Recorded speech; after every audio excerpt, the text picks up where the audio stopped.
Hey everyone, and welcome to the Ask Nicole weekly live stream where people ask me about marketing in general, sometimes business questions.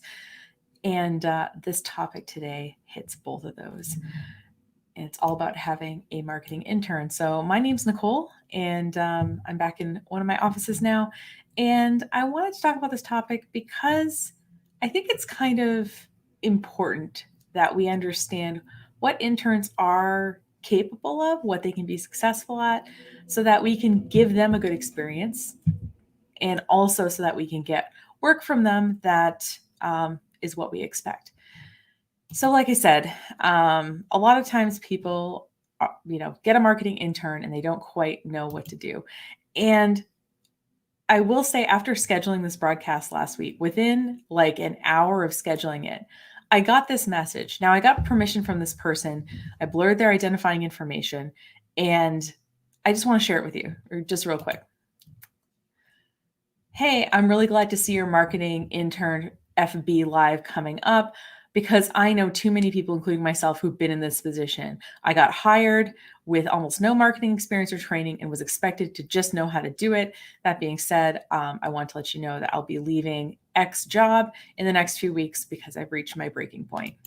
Now, if you're reading this and wondering if it's your intern who sent this to me, or just, if you even have that inkling, this might be a good video for you to watch. Because, yeah, we have to treat interns with the respect that they deserve. Now, you might ask yourself, what professional qualifications do I have for talking about this particular thing? And first of all, I've had 11 interns, all paid. I think unpaid internships are unethical, and I will die on that hill if you want to argue with me in the comments. So I've had 11 interns, all paid, because that's how you should do it. And besides the interns I have been the boss of, I've also been working with interns. So, for example, one of my clients right now, they have an intern and they asked me, hey, this person has a little bit of extra time.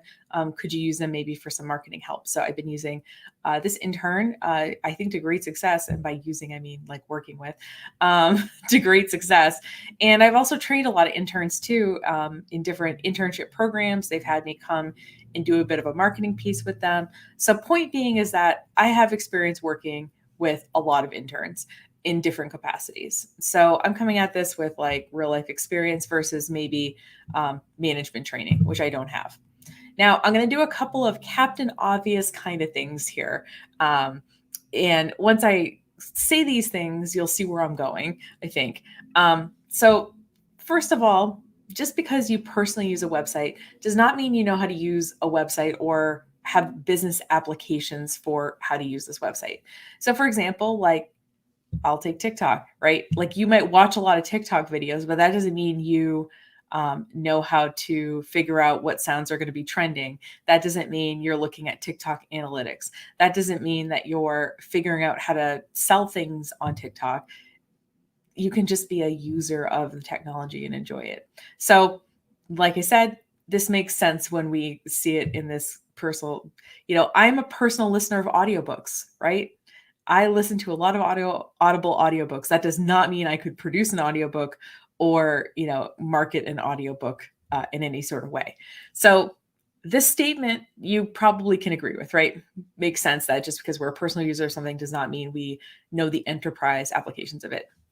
Now, the second thing I'm going to also say, and I'll use myself as an example here, is just because you've taken a lot of classes on something doesn't mean you're ready to implement in a specific scenario. So something you probably don't know about me is that I'm not a marketing major.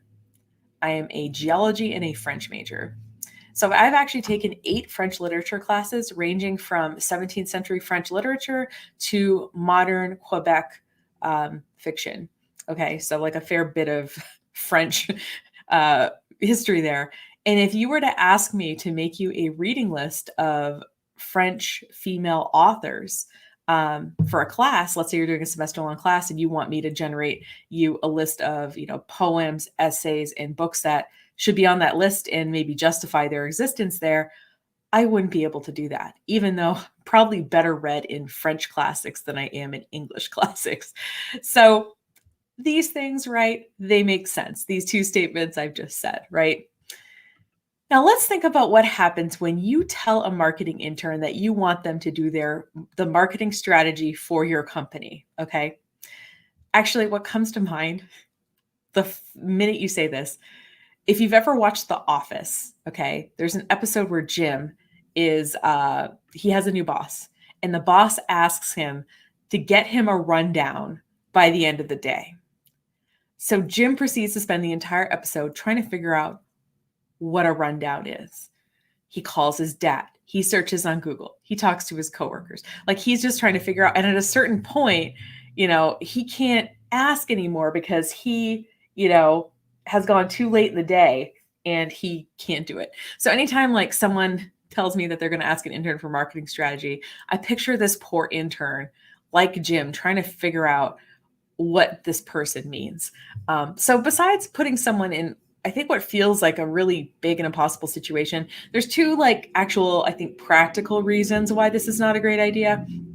First of all, if you're going to ask someone to do your marketing strategy, they have to have a pretty good understanding of the large scale operations of your business.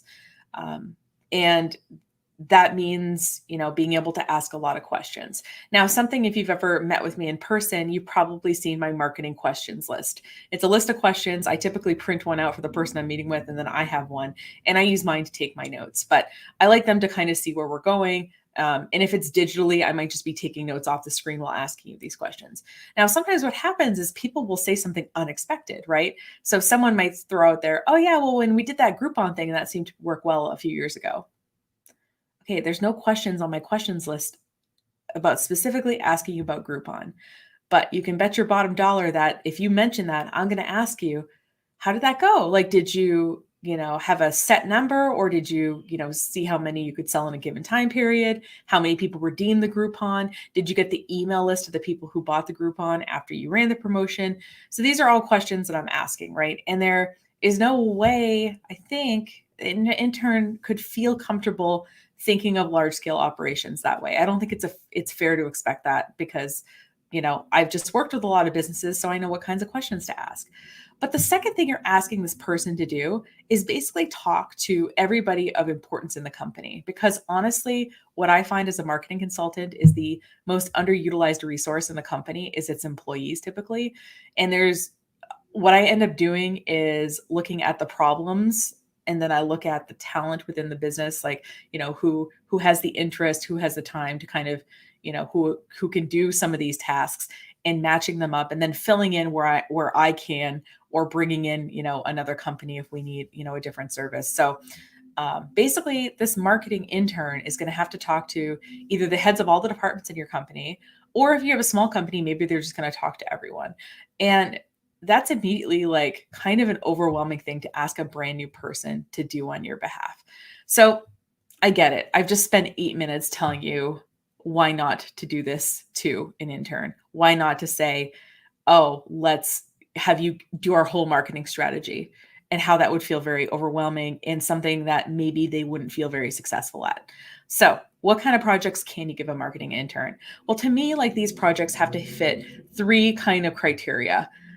First of all, they have to be large enough for them to like have ownership. Nobody likes to be micromanaged, and a person in an internship position has agreed to it so that they can get some experience. So we want to give them enough of something that they don't have to come at you every 2 hours and ask you what else they can do. We want to give them a project that they can really own and organize and get excited about. And it has to be kind of a large enough project for them to be able to do that.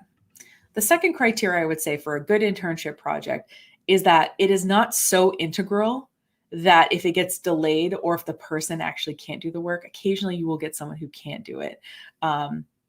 That way it's not going to mess everything else up. So if you say, okay, well, the intern is going to finish this, and once they finish this, the other people in the company are going to get to do their job, that's going to be really hard for people because, we can't necessarily control timelines as well for somebody who's in our company temporarily. And so we want to give them a project that is important, but that is not so important that other people's jobs are relying on it. And then we want to be really clear with the outcomes of that you're expecting, right? Like that's, why are you giving them this project so that they can not only care about it, but if they know what your outcomes are they can begin with the end in mind, right? So let's go over a couple of examples here. So a bad marketing project to me would be, please do my entire business marketing strategy, right? That's too big a project. We've established this. So what's a good project, right? So a good project might be, okay, our company wants to run an Instagram contest and we've seen other companies like us do it. We really want to do it too. Our audience is on Instagram and we really want to increase our follower count and engagement through this contest. Well, maybe I also want to say we want to run it in the next month and we want to double our follower count. And again, depending on what your follower count is, I don't know how realistic this might be a realistic goal. This might not be a realistic goal, but you would set what the realistic goal is. This way, now this person has in their mind what you want done, but they have enough room, right, to have some creativity with it. They can, maybe think about the contest prize. They can work on the creative for the contest. They can figure out how to, work within Instagram's contest rules, that kind of thing. So they have the opportunity to learn something, but it has the bounds for them to actually be successful at it and to, kind of hit our criteria of, large enough for ownership, not integral to other people's jobs, and there's a set outcome. Another bad marketing project I've seen handed to a 20-something-year-old who's just graduated or is in the process of graduating is redoing an entire website. That is really overwhelming for most people because there's a lot of moving parts and and it's kind of nebulous, right? How do I know that the website is redone enough? How do I know when it's over? And the answer is you won't ever feel like it's completely over.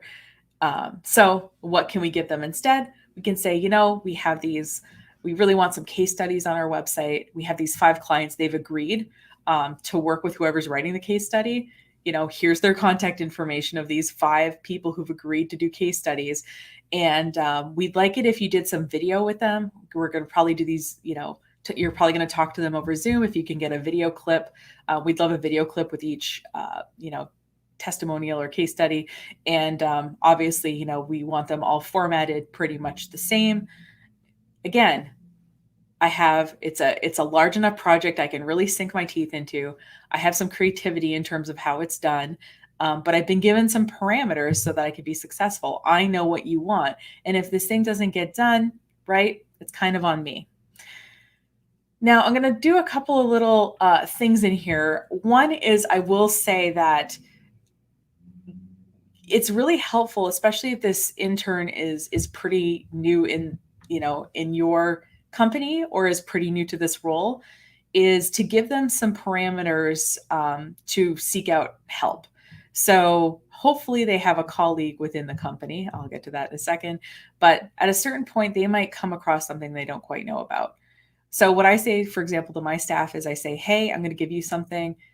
If you work on it for half an hour and still aren't sure, come back to me. Because to me, that means I need to clarify things a little bit. Obviously, they might need to look up information, right? Or they might need to, there's nothing wrong with people like figuring things out. But to me, I just don't want you to spend like 5 hours on something that I could have helped you with in 15 minutes. I want to give people enough time that they can look into it themselves. So my parameters are, if it's within 30 minutes, come back to me. After you try 30 minutes, it's not working, come back to me and we'll figure it out. And I am going to ask you what you tried so we don't retry the same thing, which basically communicates like if you're just going to come to me to solve it all the time, I am going to ask you how you tried to solve it on your own. So I want you to try a little bit, right? But the other thing I will say is, remember, you have colleagues within your company. This person needs colleagues too. They're new. So if you're not a marketer or you don't have someone on your team who's a marketer that this intern can be talking to, give them an exterior marketing person that they can ask questions to, because they don't know everything. And sometimes you just need to bounce ideas off of somebody, even if you are very experienced with a particular topic. Now, I've decided to make this a 2-part series because I have more to say on this in terms of assigning tasks. So that will be part 2 of next week. But yeah, that's all I've got. Please don't hand a marketing intern a giant project that they can't feel successful at and that you're going to have an outcome that you're not excited about. It's not going to be a win for either of you. And the point of an internship is a symbiotic relationship. So we want to benefit them as much as they benefit us. So thanks so much for watching. I want to point you to our YouTube playlists if you want to binge some more of this content. Next week will be part 2 of this little mini internship series, and share this with someone who has an intern. Thanks so much. Have a great rest of your day, and I'll see you next week. Take care.